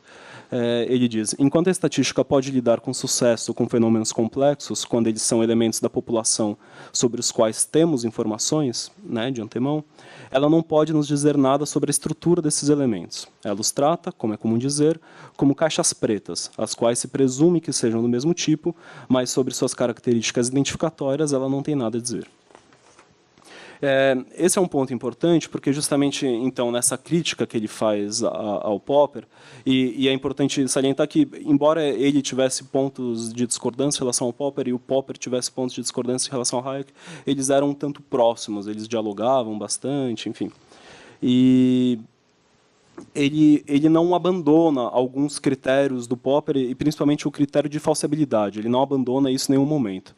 Ele continua com esse grande... enfim, esse grande... Como eu posso dizer? A palavra que me vem é mandamento, de novo, do Popper. Enfim, meio estranho falando de ciência, mas vamos ficar com ela. De que, para que um conhecimento seja considerado científico, ele tem que ser passível de ser falseável, de ser provado errado. E aí a questão dele é falar justamente que, quando estamos tratando de fenômenos simples, a gente pode produzir predições de eventos particulares. Eu posso esperar que exatamente algo vá acontecer quando se trata de estruturas simples. No entanto, quando nós estamos tratando de estruturas complexas, isso não é possível. O que a gente consegue fazer é produzir algo que aí ele fala de equações que permaneceriam algébricas, né? E, quer dizer, a gente não consegue falar de eventos particulares, mas a gente poderia prever certos padrões de ocorrência, né? Como exemplo, ele dá a teoria valssariana dos valores e a teoria da evolução do Darwin, né? E aí, nesse ponto, ele coloca, ele fala, o avanço da ciência terá, então, que proceder em duas direções distintas. Enquanto é necessário fazer nossas teorias o mais falseáveis possível, devemos também nos embrenhar nos campos em que, no entanto, que avançamos, o grau de falseabilidade necessariamente diminui. Esse é o preço que temos que pagar por um avanço no campo de fenômenos complexos, né? E aí é nesse ponto, quer dizer, é claro que eu, por causa do tempo, principalmente, eu estou fazendo uma apresentação um tanto rápida aqui, mas é nesse ponto que parece que o Hayek ele chega em algo bastante interessante, mas a solução que ele dá para isso é muito precária. Ele fala, bom, uma vez que nós temos esses fenômenos que são complexos demais para que para que a gente dê conta e consiga fazer predições e tudo mais, o que nós devemos fazer é deixar isso no livre mercado. As coisas se adaptam, ele tem toda uma ideia de aprendizagem em relação ao livre mercado e tudo mais, e que, de alguma maneira, a concorrência levaria ao estabelecimento da melhor ideia, digamos. Nesse ponto, por outro lado, que eu achei talvez interessante trazer o pensamento de Ian Hacking. O Hacking é um epistemólogo canadense, mas, enfim, que foi professor no Collège de France, seguindo a linha do Foucault, Guy Gaston Granger. Depois ele ocupou essa cadeira de epistemologia no Collège de France. É muito conhecido por um debate que ele faz, primeiro sobre, digamos, as ciências de estrutura simples do Hayek, né, principalmente em relação à física, no qual ele vai debater uma querela que era muito forte na época, nos anos 80, principalmente, quando ele publica um dos principais livros dele, que é o Representar e Intervir, que é uma discussão entre o realismo científico e o antirrealismo, né? Isso não interessa diretamente a gente, então, apresentando muito rapidamente, né, a questão entre o realismo e o antirrealismo seria justamente se existe uma correspondência entre ideia e objeto, né, algo nesse sentido. Quer dizer, o realismo mais tosco, talvez, mas o mais no limite seria justamente de falar, bom, quando nós estamos falando da coisa, estamos falando da coisa mesmo, né? E o antirrealismo seria uma ideia de que não, e que são somente as teorias são somente ferramentas de linguagem e que existe uma distância intransponível. O que o Hacking propõe, né, e um tanto influenciado pela obra do Thomas Kuhn, né, é o que vai ficar conhecido depois como realismo modesto, né? Na verdade, nas palavras do Hacking, seria um realismo de entidades. Ele fala, olha, embora a gente não consiga defender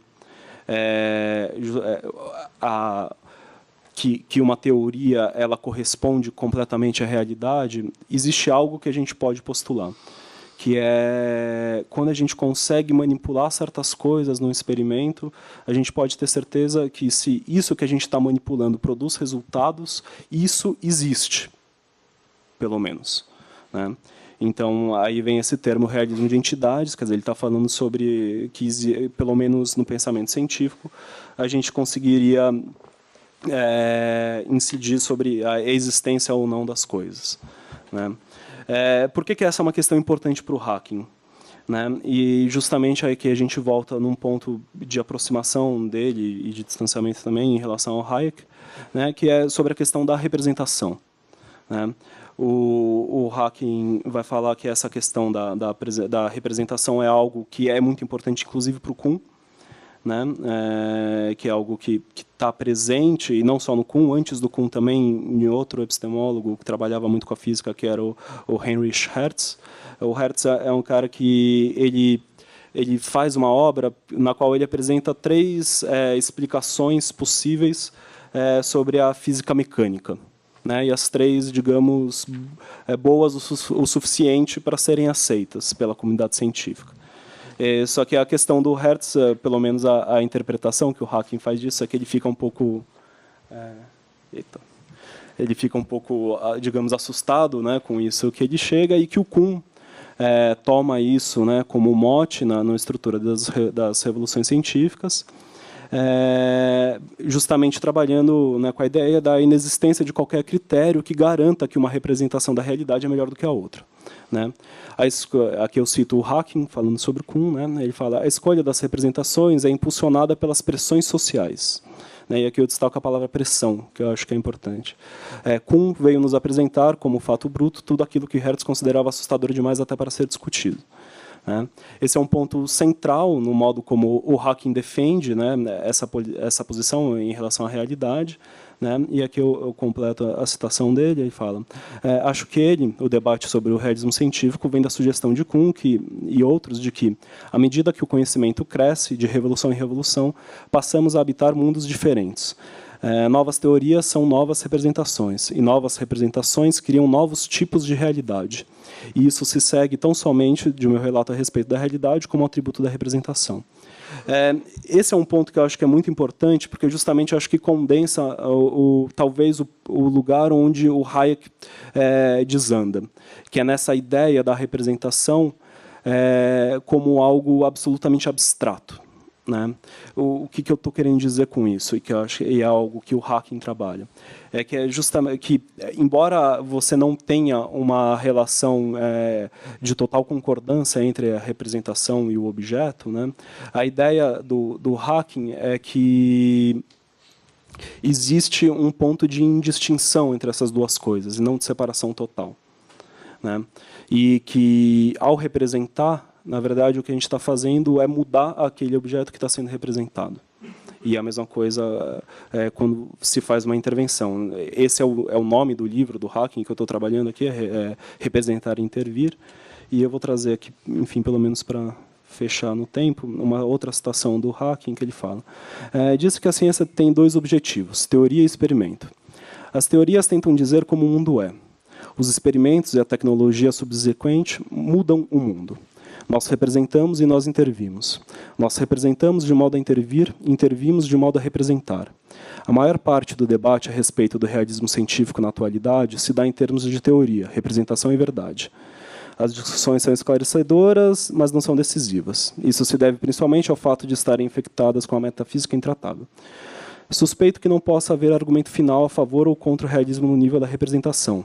Mas quando nos voltamos da representação para a intervenção, quando bombardeamos gotas de nióbio com pósitrons, enfim, aqui, de novo, que ele está no campo da física, o antirrealismo esmorece. Na filosofia, o árbitro final não é como pensamos, mas o que fazemos. Por que eu destaquei esse ponto?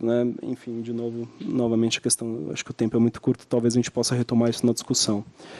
Me parece que esse é um ponto muito importante, e a hipótese que eu estou levantando, se não é justamente nessa demasiada abstração da ideia de representação para o Hayek que o negócio desanda. Porque esse ponto, embora o Hacking ele esteja trabalhando em cima de questões do campo da física, essa ideia da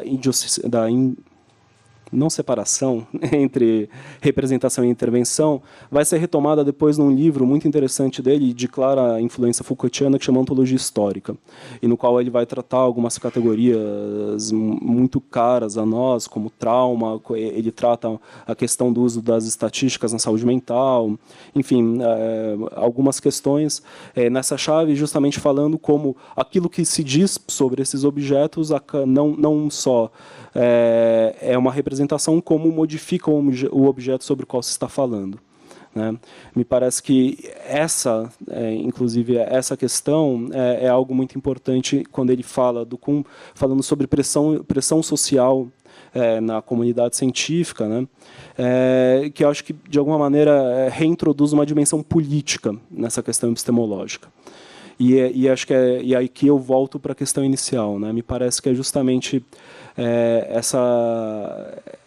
essa purificação da questão política que talvez, né, por essa ideia de uma representação tão abstrata, que seja justamente o calcanhar de Aquiles do Hayek. Eu acho que justamente por isso que, por exemplo, para se defender que o racismo vai acabar sozinho, porque é uma ideia menos adaptada, ou seja lá o que for. Tá? Eu vou ficar por aqui. Muito obrigado.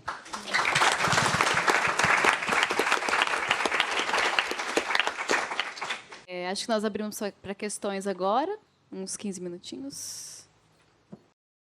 Bom, você vai ficar de fora, desculpa, tá? Eu vou fazer pergunta só para eles, porque eu não, enfim, não acompanhei toda a discussão.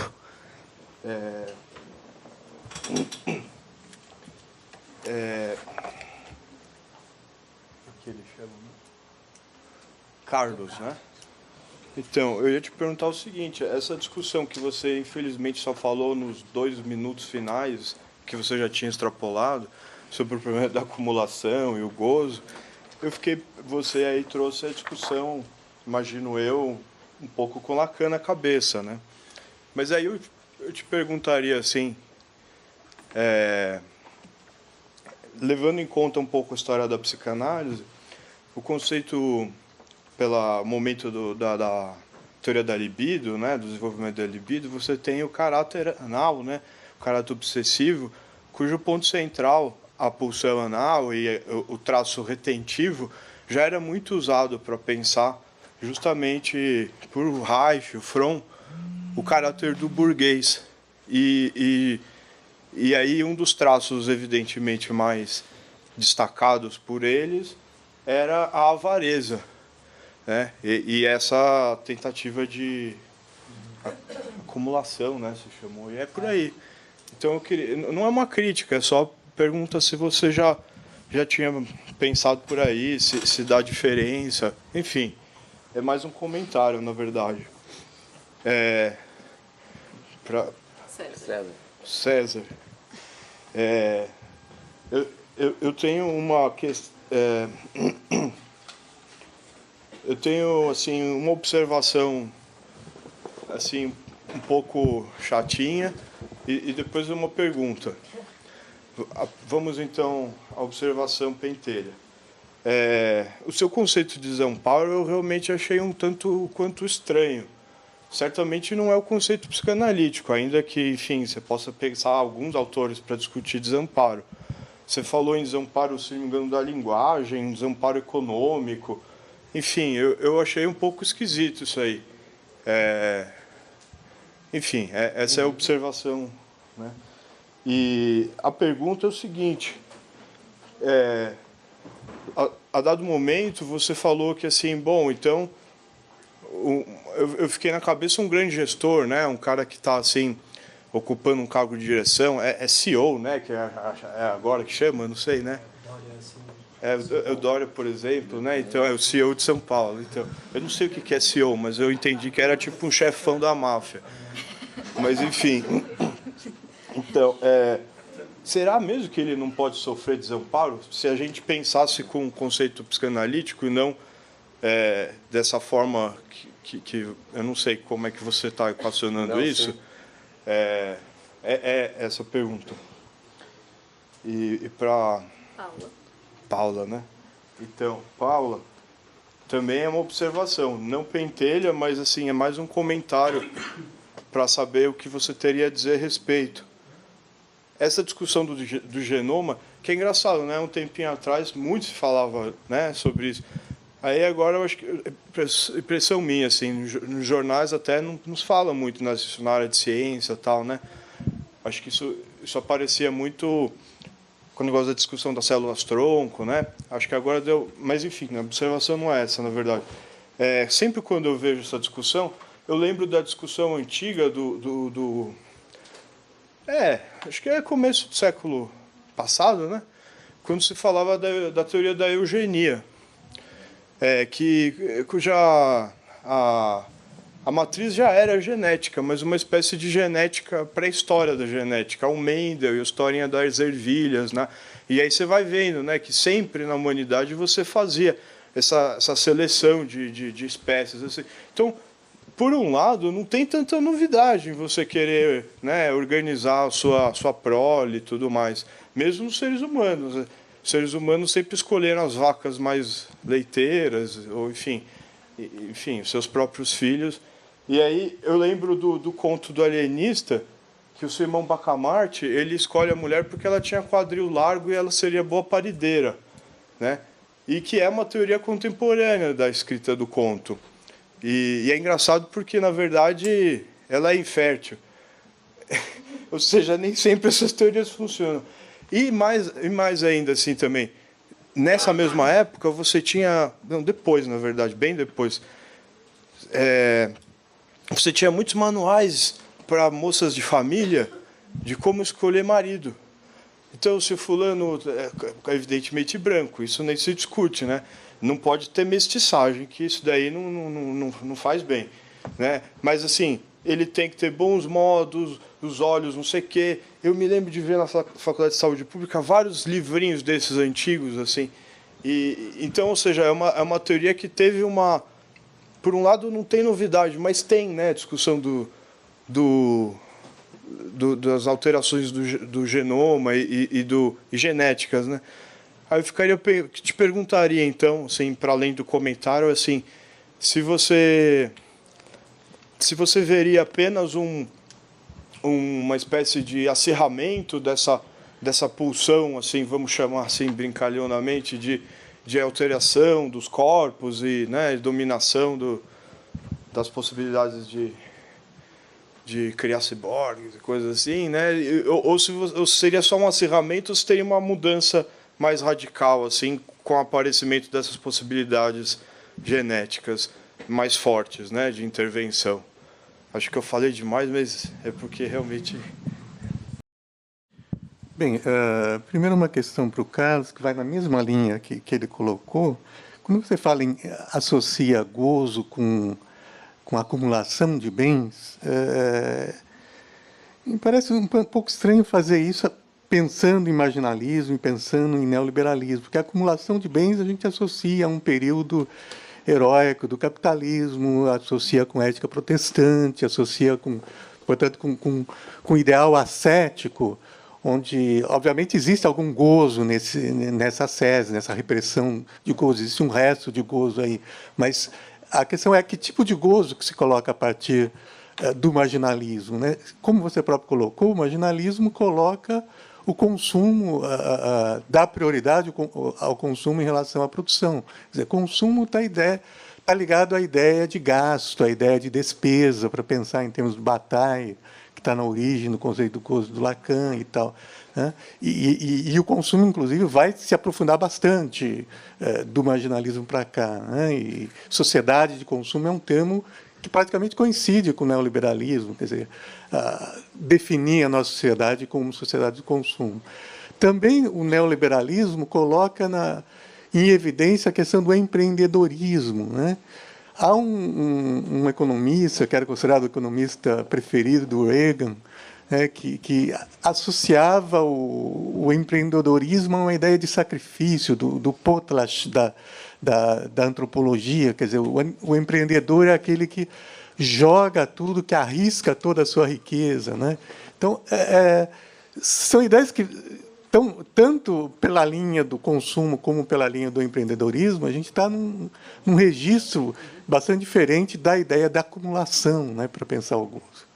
Bem, para o César, você falou em várias técnicas de administração de empresas e tal, ao longo do século XX para cá, administração científica, Fordismo, Taylorismo, depois Toyotismo, coisas mais modernas e tal. Eu achei falta de introduzir uma diferenciação aí, para pensar, por exemplo, essa questão da instrumentalização do gozo, né? Porque essas técnicas mais do início do século me parece que estão mais ligadas a uma ideia disciplinar, a uma ideia de contenção do gozo. Por exemplo, o Daniel Bell falava de um ideal fordista como um trabalhador que é um asceta durante o dia, quer dizer, durante o trabalho, em um hedonista fora do trabalho, no mundo do consumo e tal. Quer dizer, então, enquanto nas últimas décadas a gente tem por exemplo, se a gente pensar na análise de Boltanski e Chapelot, por exemplo, realmente uma instrumentalização do gozo, né? Quer dizer, trazer o gozo para dentro do trabalho. Então, eu achei falta de introduzir uma diferenciação aí. Quando você fala também da questão de cargos e salários, né? Quer dizer, há uma diferença entre o que se fazia no começo do século e o que se faz hoje, algo muito mais flexível. O Deleuze, por exemplo, quando fala de sociedade de controle, ele dá um destaque para isso e tal. Essa questão de você flexibilizar os estímulos individuais e tudo. Para Paula, você falou da eugenia, e eu queria lembrar que o Foucault, na discussão de neoliberalismo que ele faz na disciplina da biopolítica, ele coloca a eugenia como um horizonte, justamente. Em um determinado momento, ele coloca que esse processo de empreendedorismo, de investimento em si e tal, em última instância, ele vai culminar nisso, né? Então, é interessante ter isso daí.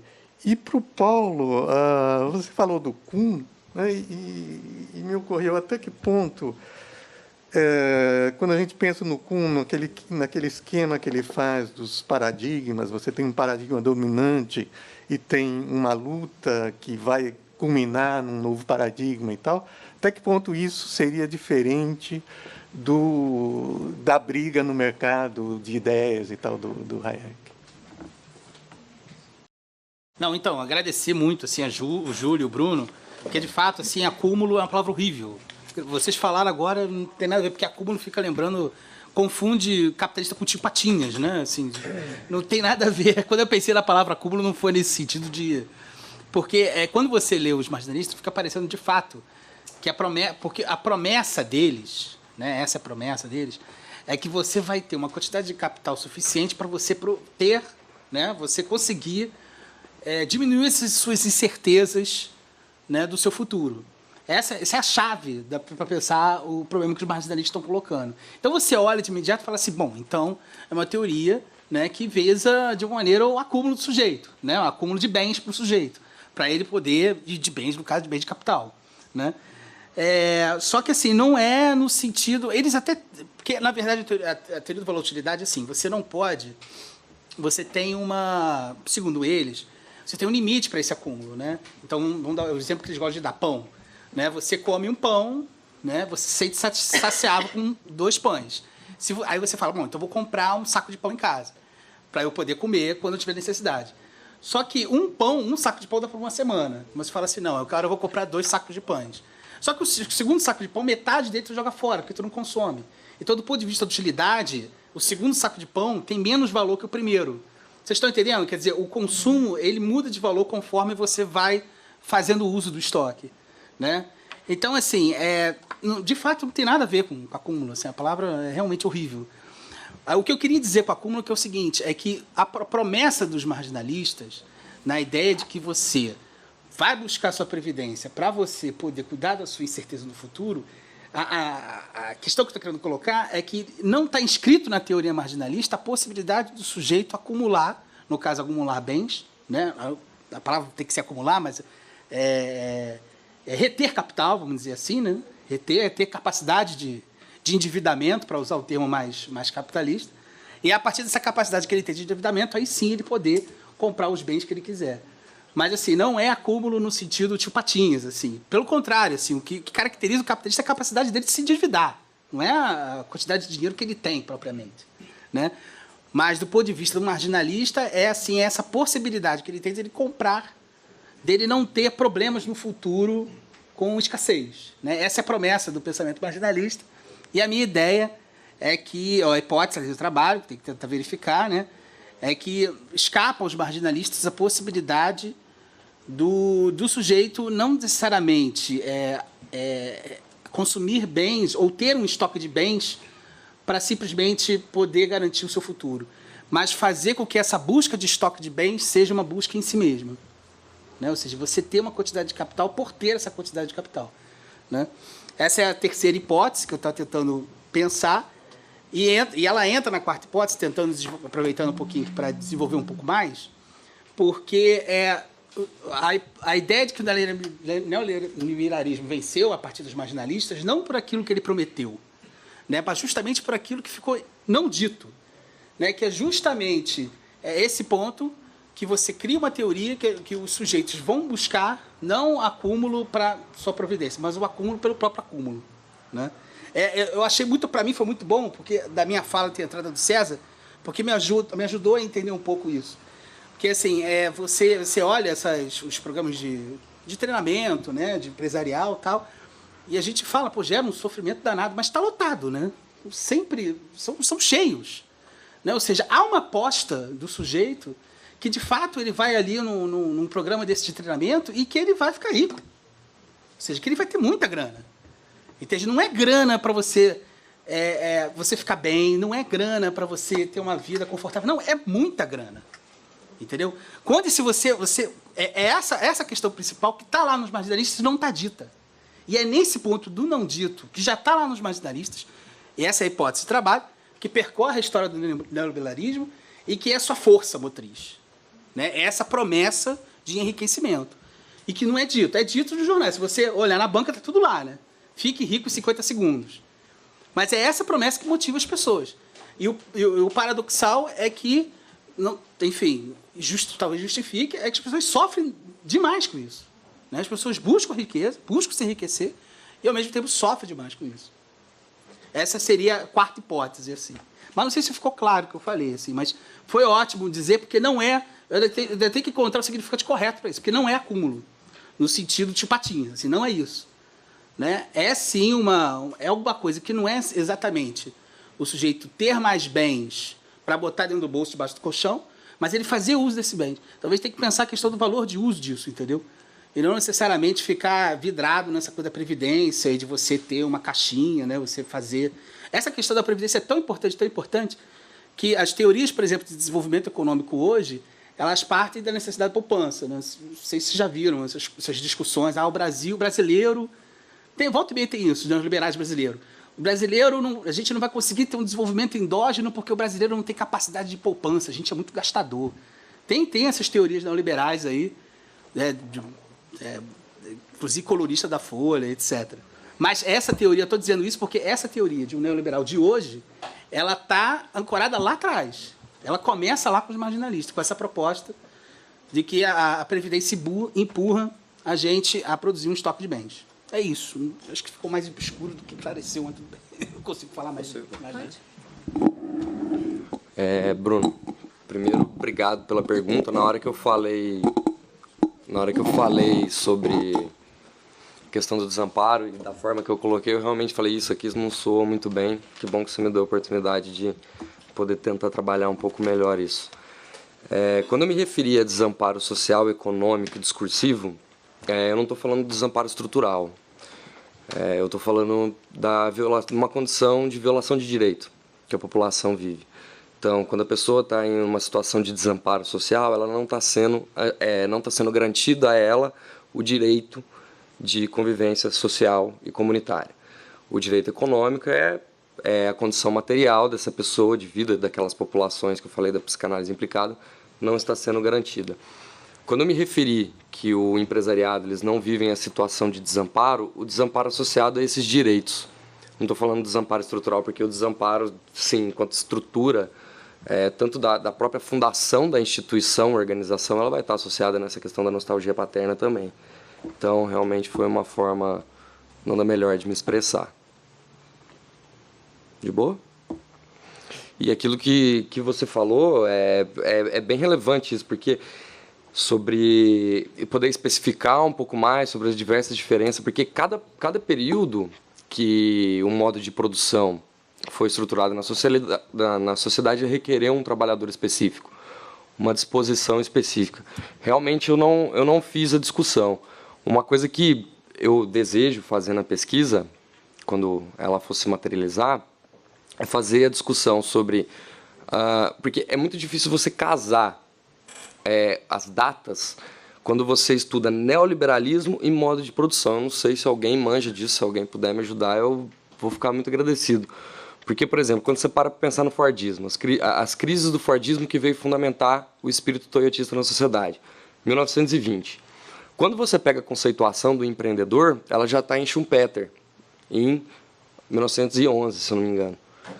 Então, naquele período, o especialista ainda era, no começo do século, o especialista ainda era o cara, o trabalhador ideal, mas já estava fomentando uma discussão sobre um conceito de empreendedor, que o lugar dele vai ser assegurado a partir de 1970, né, que ele vai começar a ganhar uma expressão maior. Então, realmente, isso é uma coisa em construção, mas que eu acho que é o que vai fazer uma grande diferença assim, para a relevância do trabalho. Te agradeço o apontamento.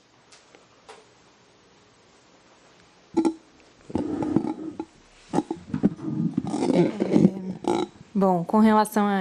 Como é seu nome, Flávio? Bruno? Isso que o Bruno disse... Será que é a mesma coisa? Por exemplo, quando eu escolho um parceiro, de alguma maneira eu também estou escolhendo genes para o meu filho, né? Será que isso não é um pouco isso que você quis dizer? Se isso é comparável, né? E aí existe eu acho que uma diferença qualitativa entre esses dois, né? Um que não tem muitas garantias, inclusive, de você conseguir esse parceiro, né? É diferente um pouco dessa... Até pensei um pouco dessa realidade que é sustentada por uma fantasia, né, nessa relação em que você pode ter um bebê, e a realização da fantasia quando você tem lá uma edição de DNA que tem uma série de garantias muito diferente da loteria genética, né, do acaso, que é, por exemplo, quando você escolhe um parceiro, né, tem um monte de coisa que não se resolve só por aí. Eu acho que tem alguma diferença, não sei dizer exatamente qual, né? Como eu disse, eu comecei a pensar nisso, e isso que você disse disso ter saído, né, da mídia, acho que para mim não faz muita diferença, porque o fato disso ter se formulado em algum momento, para mim já basta, né, para eu tomar isso como objeto de pesquisa. O fato disso aparecer, disso produzir sentidos, não tem muito problema. E eu acho, sim, que, como eu até falei no final, né, na tentativa renovada de escapar do destino, eu acho que ele reocupa alguns lugares, né? Por isso que eu falei desse texto fundamental, falei de Bíblia, eu tenho algumas hipóteses de que lugar isso vem reocupar e, de novo, sendo também minado, né? Sendo dominado, né, pelo homem. E com relação à pergunta que o Júlio fez, né? Você falou do Foucault, que a eugenia como horizonte, eu lembrei do Freud, né, que a felicidade como horizonte, né? Olha onde isso nos levou, né? Porque você pega o mal-estar, a felicidade, ele colocou, tá lá, né? A gente está aqui, e aí, né? Não sei, eu preciso pensar mais sobre isso, mas acho que a gente pode pensar o que é ter a eugenia como horizonte, o que é ter esses seres perfeitos como horizonte. Isso é bom, né? Sei lá, mais além do princípio da eugenia, não sei. Talvez... Brincadeiras à parte, mas eu agradeço a pergunta. Obrigada. Júlio, acho que eu acompanho um pouco a sua colocação, mas acho que tem duas precisões, basicamente, que impedem um pouco isso. Acho que a primeira tomando a obra do Kuhn como referência, dificilmente acho que a gente até poderia pensar num mercado de ideias, mas de maneira nenhuma livre. Né? Eu acho que ele está falando justamente de que o mercado da ciência não é livre, né? Existem atravessamentos outros que nada dizem respeito necessariamente à qualidade das coisas que estão sendo produzidas, né? Ele justamente, acho que esse é um dos pontos de força do trabalho do Kuhn, falar, tem atravessamentos de outras ordens políticas, narcísicas, seja lá o que for, né? Uma comunidade resistente à mudança, a ideia de resistência no Estruturas é uma ideia bastante central, né? E, inclusive, essa questão de paradigma depois é algo que ele vai se haver o tempo inteiro depois da publicação do Revoluções, porque é um conceito bastante problemático e tudo mais. E aí eu acho que tem junto com essa discussão, né, tem uma outra ideia que acho que seria, de novo, um distanciamento, pelo menos ao que a gente pensa sobre a ideologia que se defende quando se fala do livre mercado, que é que o livre mercado levaria a melhor escolha, né? Eu acho que outra coisa que está presente na obra do Kuhn é que a ciência não leva a melhor teoria necessariamente, né? E isso se vê, pelo menos um conceito que eu acho que é bastante importante, que ele vai trabalhar um tempo depois do Revoluções, que é o conceito de proliferação, tenta dar conta um pouco disso, né? De uma ciência que, enfim, primeiro, não é linear, né? E segundo, não é que sempre melhora. né? Pelo contrário, muitas vezes por questões, tem cisões, tem rupturas, o que você tem é justamente uma proliferação de escola. Bom, a psicanálise é um ótimo exemplo disso, né? Enfim, e não necessariamente isso ajuda as pessoas, né? Então, acho que esses dois pontos colocam uma distância bastante razoável entre os autores. Bom, só agradeço a mesa. Acho que só um comentário rapidinho para falar de vocês três. Eu acho que tem um conceito que a gente deixou de lado para falar de neoliberalismo, não, parece que não está mais na moda, mas que para mim permeou a fala de vocês, que foi a questão do darwinismo social mesmo, adaptação, seleção, essas coisas todas. Eu acho que a gente tem que voltar a falar nisso. Mas a minha pergunta para o Paulo é: Paulo, eu queria que você, por favor, desdobrasse um pouco essa ideia do realismo modesto, as consequências disso para uma ciência social, porque no sentido de que eu tenho a impressão que o Hayek ele se contrapôs na ideia dele de essas críticas que ele faz à representação, à abstração e tudo mais. Eu acompanho mais ou menos, eu não tenho muita leitura. O Hayek, primeiro. Me parece que o que tem de fundo nessa questão epistemológica é uma disputa com o keynesianismo, a planificação da economia, essa visão sobre a totalidade dos fenômenos sociais, que pode ou não ser controlado, pode ou não a gente prever e tal. Então, ele parte de uma impossibilidade completa da gente planificar e da gente perceber os fenômenos. Porque a gente não percebe, a gente não pode planificar. E, em relação ao realismo modesto, eu gostaria que você falasse quais são, então, as consequências. Então, se a gente admite que, como você diz, né, se tem consequências, tem existência, é possível ainda... Aliás, volta a ser possível falar de totalidade ou não é possível de falar de totalidade porque a gente só está vendo as consequências, a gente não está vendo a estrutura, a gente só está vendo as consequências, né? Você fala assim, desculpa falar desse jeito, estou tentando falar rápido, que o Hayek parece que fala, a gente não vê a estrutura dos fenômenos. A partir do realismo modesto, onde a gente só vê as consequências, a gente parece que também continua não vendo a estrutura, não vendo a totalidade e, por consequência, parece que continua ainda impossível uma planificação, uma racionalização de fato da economia, da sociedade. Eu queria que você... Obrigado, Yasmin. Eu acho que assim, eu talvez tenha algum ponto por causa do pouco tempo, foi um texto bastante rápido. Existem dois pontos que são, na verdade, distantes que a gente tem que considerar. O primeiro é quando o Hacking está falando sobre o realismo de entidades no primeiro momento, ele está falando sobre a física. A discussão dele, basicamente, é se os elétrons existem ou não. Tá? Nesse sentido, o realismo de entidades vai defender e falar, olha, os elétrons existem, né? Ou pelo menos alguma coisa aí existe que a gente está chamando de elétron. Se aquilo que a gente diz sobre os elétrons é verdade ou não, isso são outros 500. Né? Pode ser em parte sim, em parte não, a gente pode ter teorias concorrentes e tudo mais. A questão é que a gente consegue pegar isso que minimamente a gente acordou de chamar de elétrons e a gente faz coisas com isso. A gente bombardeia placas de cobre e elas amassam. Sei lá, coisas assim. Esse é o primeiro ponto do realismo de entidades. Né? Junto com isso, entra a ideia, e aí esse que eu acho que é o ponto importante, pelo menos para se pensar a teoria social, e que é algo que ele vai retomar na ontologia histórica, que é a questão da não separação entre representação e intervenção. Né? E isso eu acho que não está presente no Hayek. Tá? Qual que é esse ponto? Quer dizer, quando a gente fala... o primeiro exemplo que ele usa na ontologia histórica é falar sobre a ideia de trauma. Ele fala, olha, a gente não sempre falou de trauma. A gente começou a falar de trauma em determinado momento e, a partir daí, a gente pode pensar que a gente tem construído sujeitos um pouco diferentes porque eles são construídos, atravessados por essa noção de trauma. Tá? Então, nesse sentido... você tem essa não separação entre as duas coisas, né?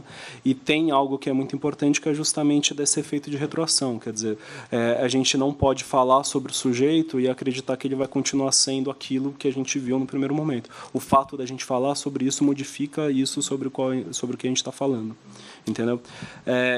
Em relação à questão da totalidade ou da previsibilidade, ou seja lá o que for, me parece que isso não é uma discussão para o hacking, a princípio. Entendeu? Acho que ele está mais interessado em outras questões, que é justamente de discutir. E aí, isso eu acho que é muito interessante. Quer dizer, ele traz todo, digamos, uma experiência na física e tudo mais para pensar conceitos Foucaultianos. Né? E isso, enfim, é bastante interessante, minimamente, assim, né? Sobre a questão do que pode ser esperado, o que é previsível, ele vai focar nisso. Bom, é esperado que quando a gente fala de um sujeito, ele se modifique. Assim que quando a gente faz um experimento com elétrons, os elétrons se comportam de outra maneira do que eles se comportam em outras situações. Entendeu? Mas acho que é uma pergunta importante para a gente ter como horizonte, né? Pelo menos o que eu li do hacking até agora, eu não consigo responder. A impressão que eu tenho é que ele não toma isso como uma questão diretamente. Né? Isso aparece deslocado justamente pensando, acho que os efeitos de poder que se tem quando você está criando uma teoria ou defendendo uma terapêutica. Enfim, ele se debruça um pouco mais sobre isso. Entendeu? Acho que a gente pode encerrar, então, a mesa. Obrigada, gente.